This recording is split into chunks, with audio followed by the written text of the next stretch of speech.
The good news is the debt ceiling deal passed, but the bad news is this could result in no pay raise next year. For months, people were concerned and worried about defaulting on our debt, what the implications would be, the mass layoffs, the crash in the stock market, federal employees not getting paid on time. Well, a deal was reached at the last minute, taking this out for 2 years, so we won't have to have this conversation again until 2025. Part of the agreement was over $100 billion in cuts, and that seems like a lot. Because the deal was made, Wall Street's happy. Federal employees are for the most part happy because they don't have to worry about not receiving a paycheck, so everything seems to be going okay. But is it okay?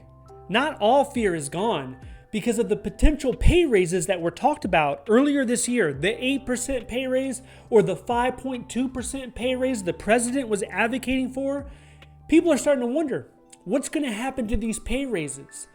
The debt deal that was passed, it has a restriction on federal agencies. They're not allowed to grow more than 1% a year. So is there an appetite in Congress to give federal employees that 5% pay raise?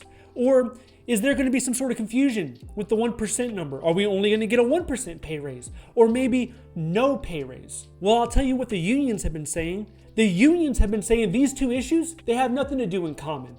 Federal employees still need relief from inflation. We have less buying power year over year for the last few years.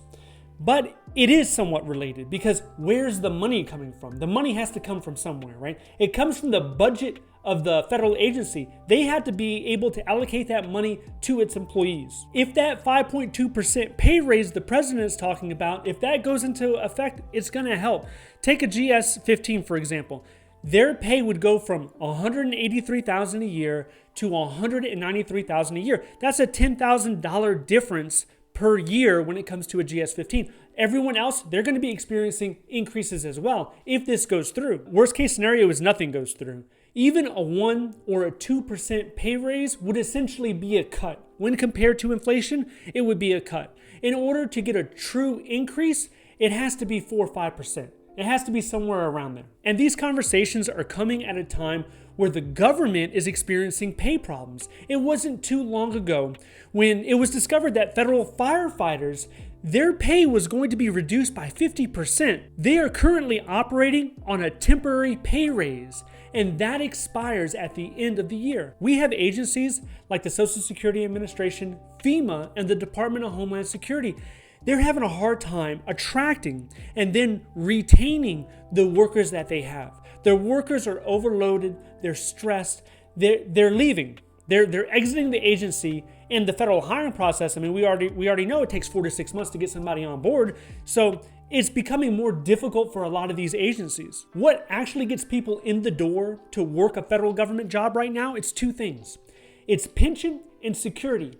If it weren't for those 2 things, what are we doing here? That's the main way you're able to attract. If the pay starts to erode to a certain extent, it has already eroded over the last few years, but it reaches a tipping point where it's no longer sustainable. People can no longer justify working in the public sector because the private sector, their pay, their compensation is more alluring. It actually allows you to have a higher standard of living. So there will come a point where the pension will not be worth it. It's just not enough. Now, sure, some people will stay. No matter what you do, there'll be a segment of the population that stays. But are those your best and brightest? Are those your strongest employees? Are those the people that you want to stay? Right? You have 2 different type of individuals sometimes when it comes to a job. You got people that outperform. You got people who think outside of the box, who are proactive, who are productive. And then you have other people that they mean well, but they're not producing, they're not being productive at that same level. So what type of agency do you want? What type of organization do you want? What type of individuals do you want in that organization in order to accomplish objectives and to move everything forward? Personally, I think we still get the 5%. That's what I'm thinking.